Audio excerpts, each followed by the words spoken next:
Hello my amazing people, and welcome back to my channel. If you're back, if you are new, welcome to my channel.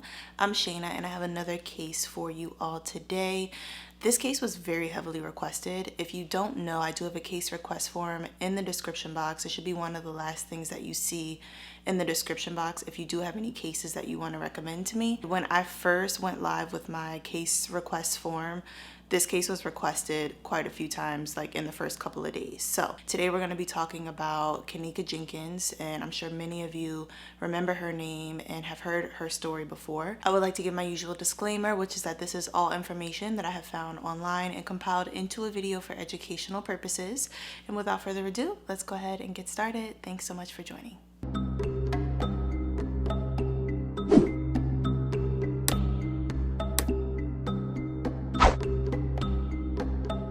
Kenneka Jenkins was born on May 27th, 1998 in Chicago, Illinois to her mother, Teresa Martin.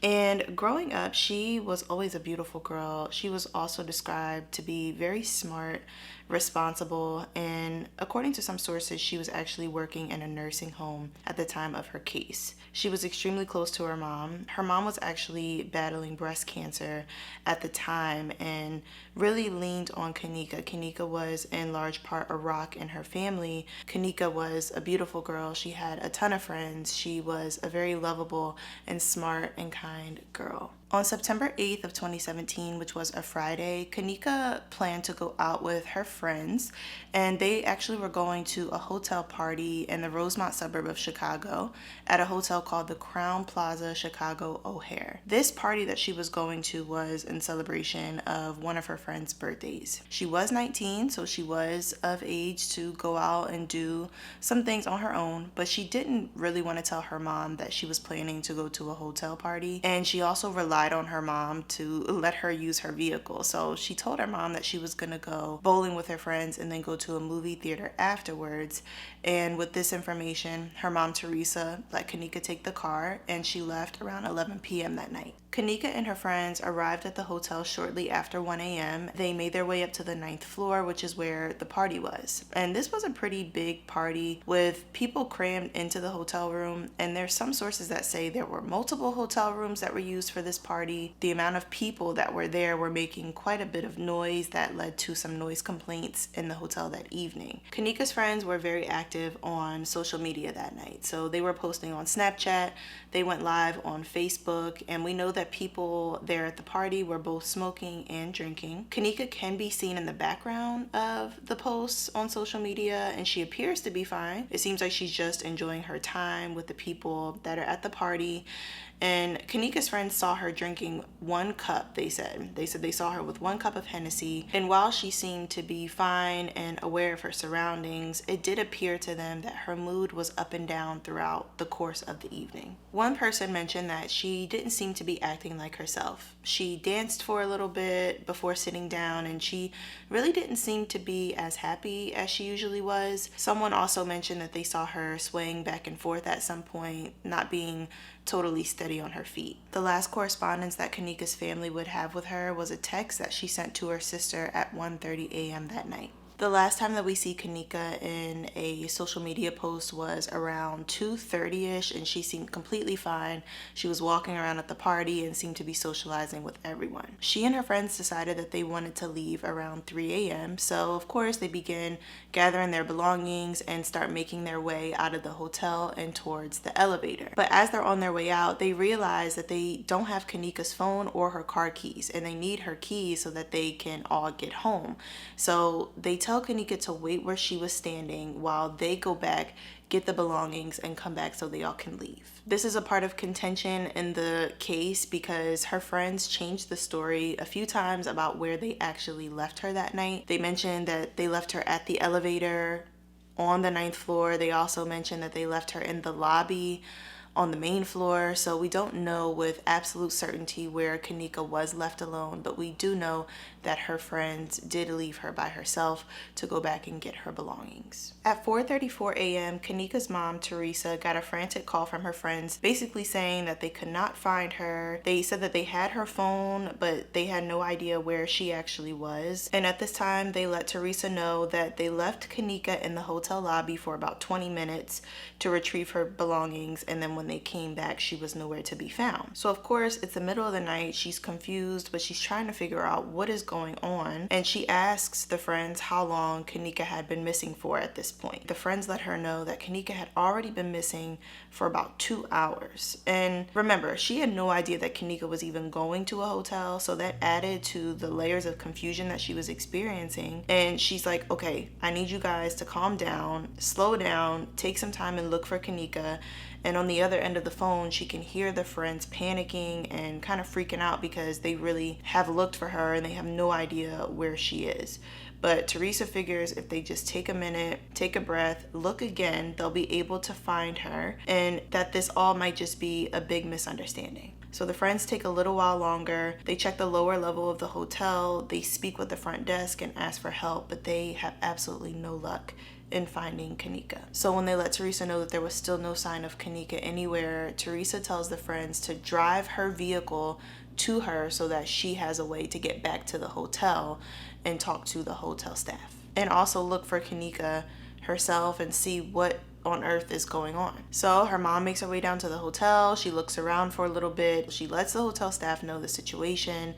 And she's asking them, is it possible for you to look at the camera footage to see which direction she may have gone after her friends separated from her? And the hotel staff let Teresa know that they actually cannot pull any camera footage without a police report. So of course, Teresa's next step is to call the police and try to get them to help her. On the call with dispatch, she doesn't get the response that a mom would want in this situation, and we've talked about this many times, but basically dispatch tells her that Kenneka probably just went off with a different friend or a different friend group and that she would turn up in a few hours. And when Teresa's asking about maybe the police coming out and looking at the cameras, the dispatcher lets her know that that is a very lengthy and long process. It's not as simple as just showing up to look at the cameras, and that she most likely would need to just wait for Kenneka to show up.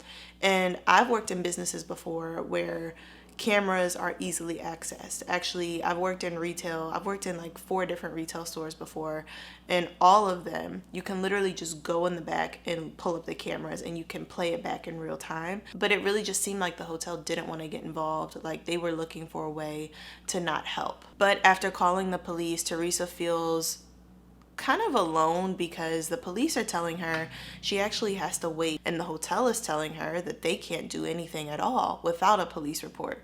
So she's kind of in a standstill where literally no one who has the authority to actually do something is willing to help. 911, where's the address of your emergency?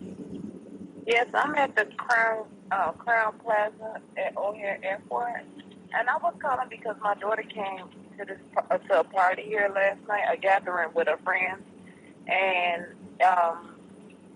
now her friends, they say that they left her on the front of the hotel and she's not able to be found now. She's 19 years old. And they said that when her friends was asking them earlier today, like about 4 o'clock in the morning, because they run the video cameras, they said that they didn't have no camera. But now I came and it was a lady, she said that if she heard music, and she asked me that I want to go upstairs, and we went upstairs on the 11th floor, and it was someone came to the room, and she said that she did see my daughter there with a group of girls and a couple of guys. And they were saying that they haven't seen your daughter since she left, or? No, I'm sorry, it's a new shift, and they said that they haven't seen her. Well, of course they wouldn't have seen her, because this is like 3 or 4 in the morning. Do you think it's possible maybe she went to one of her friends' houses, or? No, actually, because she had my car. She was driving my car. She know I don't like nobody to drive my car because my insurance will not pay for nobody, no one besides her. And when they went to get her cell phone, she was standing in the lobby, in the front lobby. And then when they came back down, she wasn't there anymore. I'm so sorry, sir, but I just want to know, is it possible that maybe they can look at the camera? I was about to say, even if I did send an officer, it would take a little bit in order for us to get the camera footage and for us to pass it on to the detectives division. Okay. Okay. So what would you suggest? Well, again, the only thing I would suggest maybe just give her a couple hours. She could have went somewhere with one of her other friends. I mean, and who knows what her friends are saying is true. You know what I mean? Exactly. You could tell not to be saying. You could tell it don't sound right. I'm a parent. I've been young before, and it's not sounding right. It don't sound right. Period. That's why I came out here myself. So, with seemingly no help from anyone, Teresa decides to make her way through the hotel on her own. She starts knocking on doors. She starts talking to other guests at the hotel to see if maybe anyone saw Kenneka. And the people that are there that she's speaking to actually seem very willing to help. They seem concerned, but the hotel manager really wasn't happy with Teresa walking throughout his hotel and speaking to people. So at some point over that next day, after Kenneka went missing, the hotel manager actually called the police on Teresa and her family instead of helping her in her efforts to find her daughter. And one of the things that the search party did while they were in there looking for Kenneka was decide to pull the fire alarm, because they figured that if Kenneka was in someone's room, if someone was keeping her against her will, or if maybe she had fallen asleep somewhere, pulling the fire alarm would prompt her to show up or to come outside or to do something. So I don't know if this is why the hotel manager called the police or what the situation was, that like what specific situation prompted him to call the police, but we do know that that was something that happened. Her friends and family were like, look, if we pull this fire alarm, there's a chance that they'll come outside because everyone will have to evacuate. And that seemed like a really smart idea to me. And really feeling like she needed as much help as she could possibly get, Teresa decided to make a Facebook post urging people in the community to come down and help search for Kenneka and to just spread awareness and make sure that people know to keep an eye out for her. And if she wasn't already stressed enough at this point, Kenneka's friends started changing the story that they were telling Teresa. So they were saying at one point they left her in the lobby, and then they were saying they left her upstairs by the elevator, and the lines were just getting crossed. There was a lot of confusion, and it made it hard to not feel suspicious of people, because the hotel didn't want to help, the friends were changing their story, the police didn't want to help, and it was kind of like a whirlwind of a situation that Teresa found herself in and not really being sure of which way to go. Kenneka's sister Lenore made her way down to the Rosemont Police Department to get one filed. After filing, she writes down the report number, and of course she plans to take it back to the hotel manager since he told the family that he would not look at the cameras without it. And when she takes the report number to the hotel, Lenore is told that this is not enough, that she actually needs the full report for them to be willing to help at all, which is just crazy, but okay. So, of course, she contacts the police again. She explains to them the urgency of having a copy of the actual report, and they tell her that getting a full copy would take time. I know, for example, where I live, if you file a police report, it can take up to 7 days to get a copy of that report. So that doesn't seem to be out of the ordinary. What seems to be out of the ordinary to me is that this hotel is giving them such a problem. But finally, they decide to go ahead and look at the cameras, and she says that when they went back to check, they were in there for maybe 5 minutes and came back out and said that there was no sign of Kenneka on the cameras entering or exiting the front or back doors. So basically saying that she was never even at the hotel that night. So of course Lenore knows that they're just completely unwilling to help. Unfortunately, Kenneka's family would not have to search for her much longer, as her body was found in the early morning hours of September 10th. She was discovered inside of a walk-in freezer and was said to be frozen solid. A hotel employee found her inside of one of the hotel's kitchens on the lower level, and inside this kitchen was the deep freezer, and the actual kitchen itself wasn't being used at the time. It was completely untouched. Apparently this hotel had more than one kitchen, and the specific one where Kenneka was found inside of the freezer wasn't being used, but the freezer itself was turned on because it was being used as extra storage. And I've also read that a restaurant in the area was using this freezer in the hotel to store things as well. Police told the family that there were no signs of foul play and that she had most likely died from hypothermia, but they were making this claim before she was even seen by the medical examiner, and Teresa did think it was odd that they were making determinations without a formal autopsy. She actually asked the police if it was possible to view Kenneka's remains as they lay in the freezer the way she was found before the crime scene was touched at all. And after a little bit of back and forth, they actually tell Teresa that that was fine. They would let her see Kenneka. And she was just really disappointed because when she got down to the kitchen and went to see her daughter, they had already moved her out of the freezer. So she didn't actually get to see the condition that Kenneka was found in, how she was laying, all of the specifics of the scene. She was only able to see Kenneka's body inside of a white body bag. I said, okay. Next question. Can I see my daughter?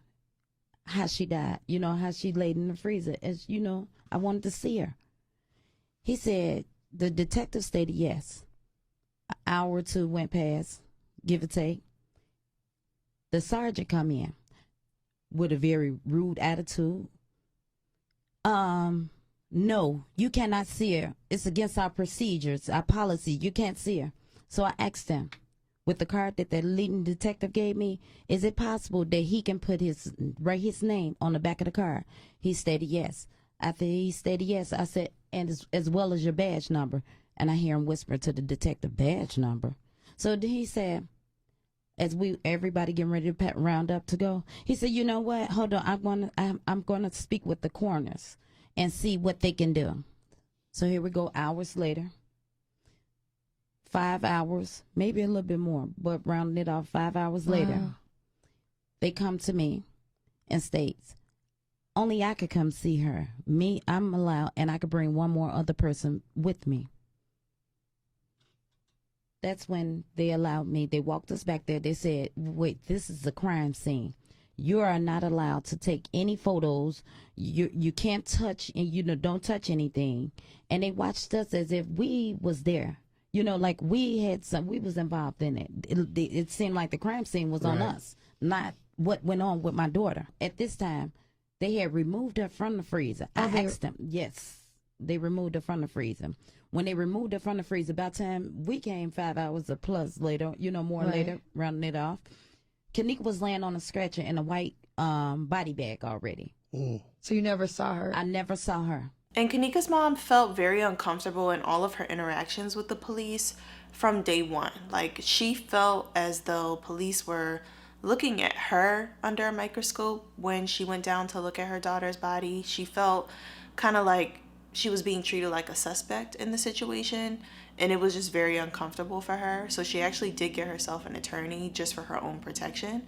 But she couldn't understand why police were treating her this way when she was the grieving mother and having to deal with her daughter passing away. It didn't really seem like there was any compassion or kindness coming from the police at all. One of the things that police told Teresa was that Kenneka got stuck inside the freezer. So she walked in, the door latched behind her, and she wasn't able to get back out.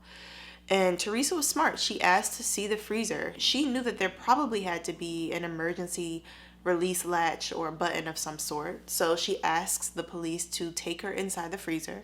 They do. And when she gets in there, she sees that there's this big white emergency exit button. And she thinks it's weird that the police told her that Kenneka would not have been able to get out, that she basically got locked in there and stuck in there when there was this white, huge emergency exit. I said, can I see the freezer? Because I work in the cafeteria.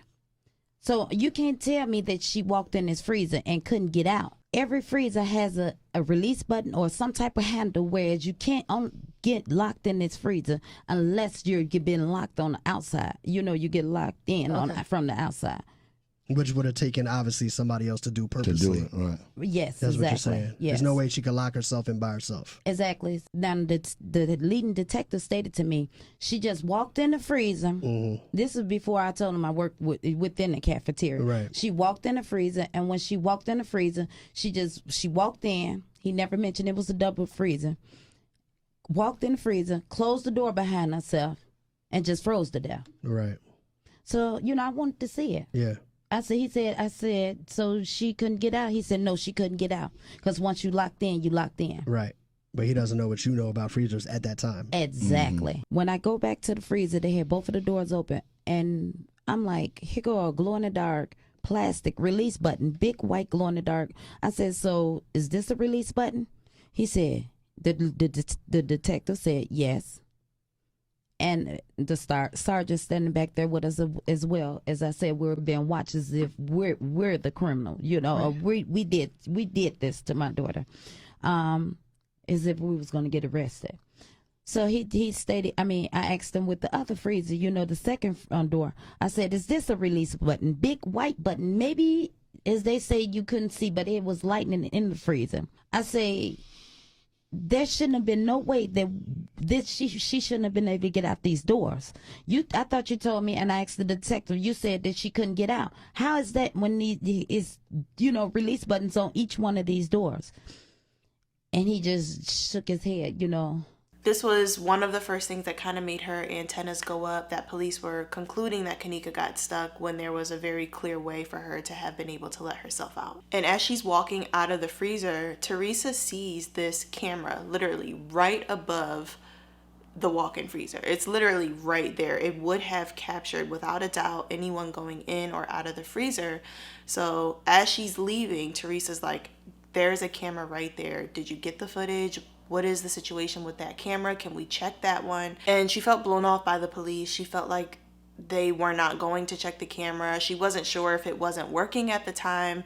Eventually, they told her that the camera wasn't working. But when she was first asking about it, they were just blowing her off, basically. Inside of the freezer, Kenneka was found partially dressed. Her pants were pulled down just slightly and her shirt was pulled up. And she did have an abrasion on one of her ankles and abrasion to one of her legs. The state of how her clothes were found was attributed to something called paradoxical undressing, which is a side effect of hypothermia. When people unfortunately suffer from hypothermia, their body in some ways plays a trick on them and they feel like they're hot even though they are extremely cold. And a lot of times these people, if they actually pass away from hypothermia, they will be found undressed, partially undressed, in a state where it's kind of confusing because you would expect them to want to bundle up more, but they actually end up taking their clothing off. Hypothermia also causes people to behave in a really erratic and abnormal way. So when she was found like this, the police basically just figured she had passed away from hypothermia, and that's why her clothes had been looked like they were attempted to be taken off. Kenneka's body was analyzed by the medical examiner, and it was found that she had a blood alcohol level of 0.112, which you could think of as being somewhere between tipsy, a little intoxicated. And she also had traces of topiramate in her system, which is a drug that's used to treat epilepsy and migraines. And she had no prescription for this drug, so that was something that's kind of came as a shock. Taking this drug with alcohol really is not a good idea because it basically can exacerbate the effects of the alcohol, make the alcohol hit you in a much stronger way. But with all that being said, her manner of death was ruled as accidental and her cause of death was determined to be hypothermia. But having found Kenneka's remains, police finally go ahead and get the CCTV footage from the hotel to see the path that Kenneka took before ending up in the freezer, to see if she was by herself, just to get a gauge of the situation. And on the cameras, you can see her get off the elevator on the lower level, which is the very bottom floor of the hotel, and she stumbles around for a while. Like, the way she moves seems to be way more exaggerated than someone who was just drunk or tipsy. She's very clearly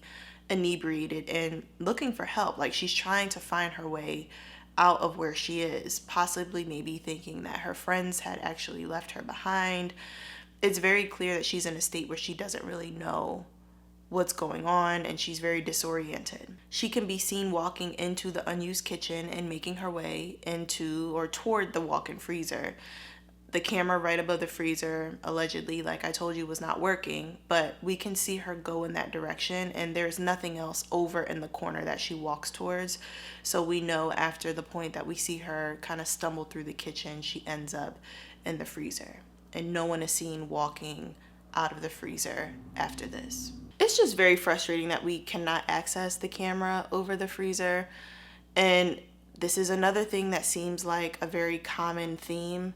When there's a terrible tragedy, the one camera that is the most important just never seems to be working. That's very frustrating for me, but I will continue. So there were some key issues that happened in this case. And one of the things Teresa had a big issue with was that police never took fingerprints from the scene.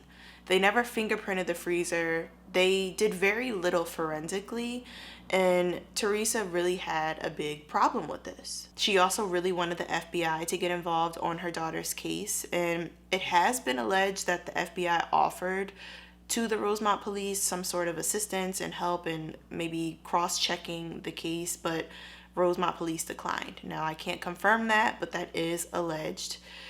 And Teresa has mentioned this herself in an interview that she did some time ago. Another major thing that she voiced concerns about is the theory of paradoxical undressing. So as I explained to you, if you suffer from hypothermia, it's common to undress before passing away. And the issue that Teresa has is that Kenneka was not found fully undressed. Based on Teresa's research, most people who suffer from hypothermia are found fully undressed or nearly fully undressed, whereas Kenneka was found with just her pants pulled down and just her shirt pulled up. So that has her concerned. I actually looked it up myself to try to see if I could find specifics about paradoxical undressing, and there was a lot of information online actually, but not very many resources that I could find that specified the amount of clothing that people typically take off when they suffer from hypothermia. But according to the U.S. National Library of Medicine, National Institutes of Health, in a recent study of hypothermia victims, 30% involved cases of paradoxical undressing. So we know that this is a very common thing that happens. And again, always tell me in the comments if you have information on things that I'm not 100% sure of. But Teresa, based on her knowledge and research that she's done, is convinced that the amount of clothing that Kenneka had taken off wasn't consistent with what sufferers of paradoxical undressing typically experience or typically do before they pass away.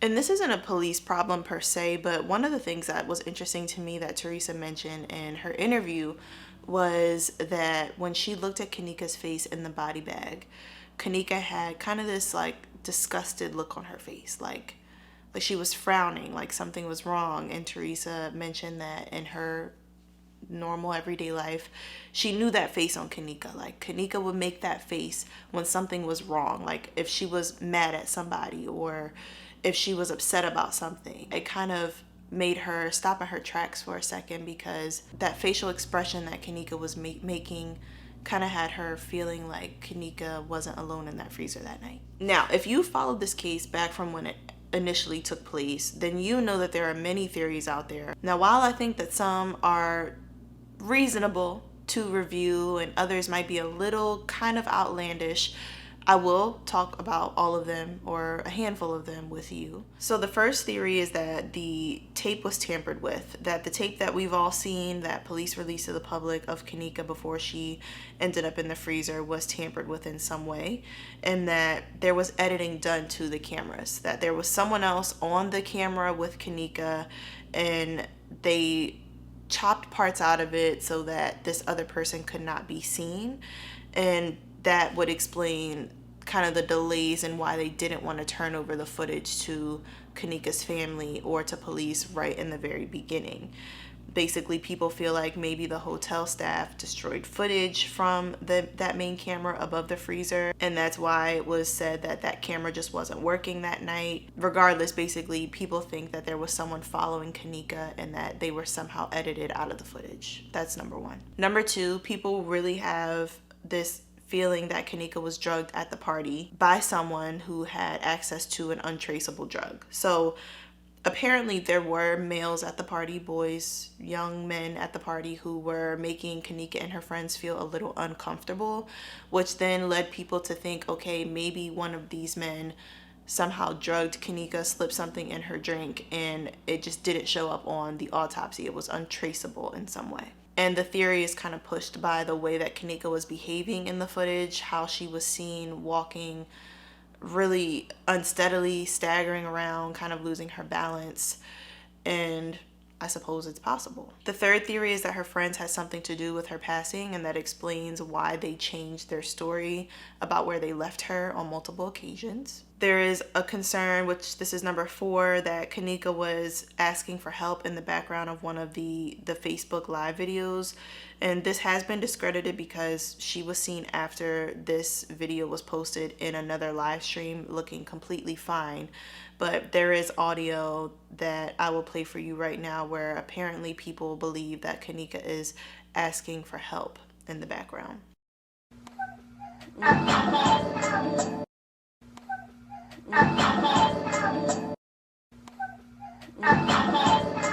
Another theory is that there is someone who was familiar with the hotel layout who actually was able to evade all of the cameras in the footage that we see of Kenneka, that she was lured to the freezer by someone who knew where all the cameras were and was able to stay out of sight of the cameras. So the first theory was that someone was on the cameras and the cameras were tampered with and that this person was hidden by editing. And this theory is that someone who worked at the hotel was familiar with where all the cameras were and was able to stay out of view of the cameras while luring Kenneka to this freezer. And then the last theory is that you can kind of see people on the cameras. So there's different shots that I'll insert for you where people believe that they can see others on the camera, basically with Kenneka. I'm not 100% sure what I think. Let me know what you think about it, but people are really convinced that there are other people who are seen on the camera footage. Waiting for Kenneka to come in the kitchen. This man is standing there. He's standing on the side of something. Let me show you. He's like this to y'all. He's standing on the side. And with a he hood on, white he hood can on, blue jacket. White hood on, Looking, blue jacket. waiting for Let me the show walk y'all. across the corner. White hoodie, blue jacket. He can see Kenneka through this little window right here. This window supposedly also has a person in it, and that's why it's black right there. But that is a window. So what is this black? What is that? It's probably a person that he's communicating with. That's what they're saying. This is the face. Now Kenneka's gonna walk in this door, and you're gonna see him look for her just a little bit. And once he see her get to this point, he gonna turn his face back straight. Like he wasn't looking. Like he wasn't looking. Like he minding his own business. And Watch. then as she walks out, he gonna lean his head up. And if y'all don't believe us, whatever, you feel me? You could go watch this video for yourself and look at that spot and tell me don't move. I'm gonna just keep the camera right here. Y'all watch his activity and tell me this ain't a dude. Turn his face. Teresa has not gone as far as to blame Kenneka's friends for her daughter's passing, but she does want people to understand the importance of staying together, especially young women.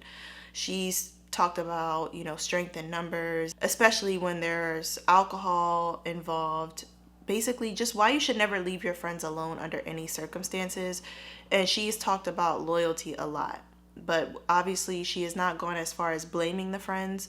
She just wants to emphasize the importance of staying together and remind people that if they had stayed together that night, Kenneka would be alive today. The Crowne Plaza Hotel offered to pay for Kenneka's funeral expenses, and Teresa actually declined their offer. And the reason that she said she declined was because while they offered her money, they never once offered her condolences. And when Kenneka was missing, they didn't offer her any help. And she wanted to make sure everybody knew it was not about the money. That was not the point, the purpose here. That while it was nice for them to offer to pay for the funeral expenses, what would have been even nicer was their help when Teresa needed it, or some condolences when Kenneka's body was found. And in 2018, Teresa filed a $50 million lawsuit against the Crowne Plaza Hotel, which included this hotel had means to section off areas more effectively than they did, and had they sectioned off portions of their hotel, Kenneka would not have been able to access this kitchen or the freezer. Basically, there are things that different establishments do to keep people out of unsafe areas or potentially hazardous areas, and unfortunately, the Crowne Plaza O'Hare did not do that. And had they done that, Kenneka probably wouldn't have been able to stumble and find her way into a walk-in freezer. But again, the most frustrating part about this entire case, from my point of view, is the unwillingness of the hotel staff to help when it counted the most. Like, had they helped when Teresa was there that morning, in the early hours of that morning, trying to find Kenneka, they could have possibly found her before she passed away. Or if they were willing to help, we would have had answers sooner. It seems like the hotel put so many roadblocks in the way of Teresa trying to get answers, and that is what kind of bothers me the most. But let me know what you think about this case. Based on my research, I didn't find anything specific to make me 100% sure that someone was involved with Kenneka's passing. I don't know with absolute certainty that there was foul play involved, but at that same time, I don't know with absolute certainty that there was not foul play involved. Teresa made some valid points. There were no fingerprints taken. Why was it so long? Why was there so much of a delay to get the camera footage? And why did the hotel lie about needing a police report? Why was that one camera not working? Why was Kenneka found in the way that she was if paradoxical undressing wasn't actually the culprit?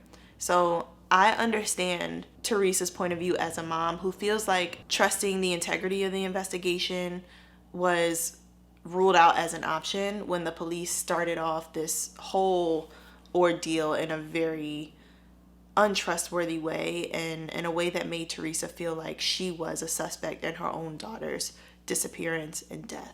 But as always, I definitely want to hear what you think about this case in the comment section below. Many people feel like it's open and shut. Many people feel like obviously she walked in the freezer and she just could not get out because of her being so under the influence from the mix of drugs in her system. That's how some people feel. And there are a lot of people who feel very strongly the opposite. So I definitely want to know what you think. Be sure to let me know in the comment section down below. And that is where I'm going to wrap this case up. Don't forget, if you do have any case requests or suggestions, you can send them to me at my case request form, which will be in the description box for you. If you want to connect with me on social media, you can find me on Instagram at sunnyshade.v. I hope you have a wonderful week. I hope that you are doing well and staying healthy. And I hope that this nice weather, depending on where you live, this nicer weather is having you in good spirits, because I know when the weather starts to get a little warmer and the days are longer, I just feel so much better on the inside. So I hope that you're feeling good too. And I look forward to hearing from you guys in the comment section. Thanks so much for hanging out with me today. You know what I'm going to say. If you made it this far, you are loyal. You really are. And I appreciate you. I look forward to seeing you guys in the next one. Peace.